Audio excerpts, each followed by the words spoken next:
네, 안녕하세요. 여러분의 스포츠를 재밌게 만들어줄 한강 스포츠입니다. 스테이지 15에서는 알페신 테크니크의 야스퍼 필립슨이 스프린트를 승리하며 스테이지 승리를 가져갔습니다. 프리모즈 로글리치와 스티븐 크리스빅을 이룬 윤보 비스마는 피레네의 어필을 앞두고 옐로 저지를 사수해야 할 방법을 찾아야 했으며, 타데이 포가차는 가능한 모든 어필에서 어택을 날리겠다고 공언하며 옐로 저지 탈환 목표를 분명히 했습니다. 2022 투르 드 프랑스 스테이지 16, 코르카손에서 포아로 향하는 178.5km 길이의 산악 스테이지입니다. 잔혹한 어필이 기다리는 피레네의 3일 중 첫 번째 날로서 이제 투르 드 프랑스는 마지막 3주차에 진입했는데요.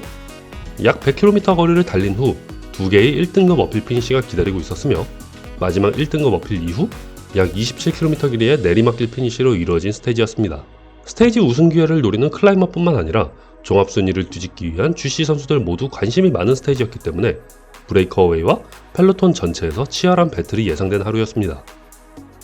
경기가 시작되자마자 29명의 대규모 브레이크어웨이가 생겨났습니다.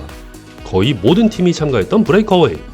종합순위에 관심이 없는 팀은 스테이지 우승을 위해, 종합순위를 뒤집으려는 팀은 도움 선수를 미리 어필에 포진시켜 놓기 위해 브레이크어웨이를 떠났고, 이들은 곧 8분까지 시간 차이를 벌어냈습니다.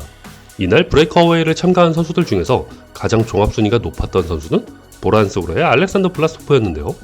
종합순위 탑10에 진입하려는 알렉산더 블라스토프를 막기 위해 아키아 30과 팀 DSM도 펠로톤 선두에서 시간 차이를 줄이는 데 힘을 보탰습니다. 그리고 UA팀 에미리츠에 날아온 비보, 마크 솔레르 선수가 펠로톤 후미로 뒤처지더니 다시 합류하지 못했습니다. 2주가 넘는 장기간 레이스에 면역력이 떨어졌고, 그로 인해 무더위와 복통으로 고생하게 되었는데요.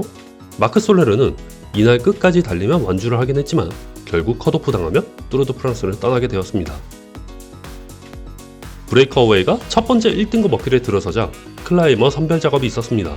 다미아노 카루소, 마이크 루즈, 마이클 스토러가 먼저 앞서 나갔고, 그 뒤로는 산화광을 노리는 시몬 게싱크와 바우 버너트, 브랜드 맥너티, 마테오 요겐슨이 이를 따랐는데요.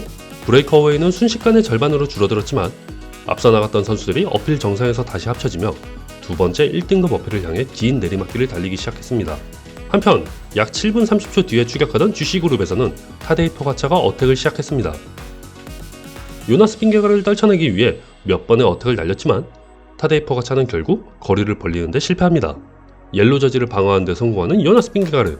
하지만 타데이 포가차는 멈추지 않고 어필 정상에서 어택을 날렸으며 어필뿐만 아니라 다운힐에서도 승부를 펼쳤습니다. 이 어택으로 호뱅바드와 많은 도움 선수들이 희생되었지만 요나스 빙게가르는 떨쳐내지 못했습니다. 한편 앞서 나가던 브레이크어웨이 그룹에서 이스라엘 프리미어테크의 휴고 훌 선수가 어택을 날렸습니다. 첫 번째 어필에서는 상당히 뒤처졌지만 두 번째 어필로 향하는 내리막길에서 솔로 어택을 날리는 휴고 훌 선수. 휴고 훌은 두 번째 어필을 가장 먼저 진입했으며 이를 추격하는 선수들과 30초의 시간 차이를 꾸준히 유지했습니다. 결국 가장 먼저 2등급 어필을 정복하고 마지막 피니시로 향하는 휴고 훌 선수. 두 번째 어필을 오르는 GC 선수들 사이에서는 라팔 마이카가 어택을 준비하기 위해 열심히 트레인을 끌고 있었는데요. 하지만 갑자기 체인이 터지면서 라팔 마이카가 뒤처지자 분위기 반전을 노리는 윤보 비스마의 세쿠스가 페이스를 올렸습니다. 결국 두 번째 어필 정상까지 별다른 어택 없이 함께 올라간 GC 그룹은 브레이크어웨이에서 기다리고 있던 다른 도움 선수들을 만났고, 내리막길에서 바우 버너트 선수가 선두를 끌자 타데이 포가차는 추가 어택을 중단할 수밖에 없었습니다. 솔로잉을 이어가는 휴고 훌 선수. 27km 길이의 긴 내리막길을 달렸고 타임 트라이얼에 특화된 그의 다리를 따르는 선수는 오직 같은 팀의 마이클 루즈와 모비스타의 마테오 요겐슨 뿐이었습니다. 하지만 마테오 요겐슨은 내리막길을 달리던 중 낙차하며 뒤쳐졌고, 이제 휴고 훌 선수를 막을 수 있는 선수는 아무도 없었습니다. 마침내 스테이지 우승을 가져가는 휴고 훌 선수. 오늘 브레이크어웨이에 참가할 때까지만 하더라도 전혀 우승 후보로 거론되지도 않았지만 이번 성공으로 그는 그의 커리어 10년 동안 첫 로드 스테이지 우승뿐만 아니라 캐나다 선수로서 1988년 이후 34년 만에 투르 드 프랑스 스테이지 우승을 따냅니다. You just won a stage of the Tour de France. That's simply the biggest moment of your career. True. I never win a race, so I guess it's the right place to win my first race. When I attacked, it was basically to set the table for Michael Woods. And when I saw that they let me go, Mike made a gap. I just went all in, full gas. And at the end, I hang on. I was suffering so bad in the steep climb. I know if I go to the top with 30, 40 seconds, maybe I could do it. And I just went full gas. And it was tight. I stayed a long time at 30 seconds, but I never give up. And at the end, in the technical section, I gained some more time. And when they showed me 1 minute, I was like, I'm gonna do it.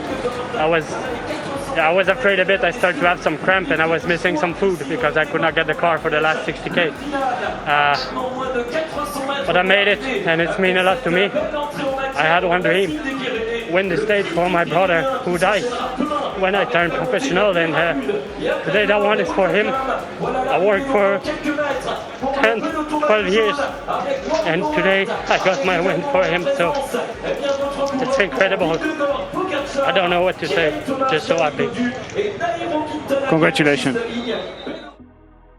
약 5분 50초 뒤에 타데이 포가차와 요나스 빈게가를 포함한 GC 선수들도 피니쉬했습니다. 타데이 포가차와 요나스 빈게가르, 게란티 토마스와 다비드 고드는 동시에 피니쉬를 통과했으나 호맹바드는 큰 시간을 잃으며 9위까지 밀려났습니다. 자, 여기까지입니다. 오늘도 즐거운 라이딩 하세요. 감사합니다. This one is for my brother, man.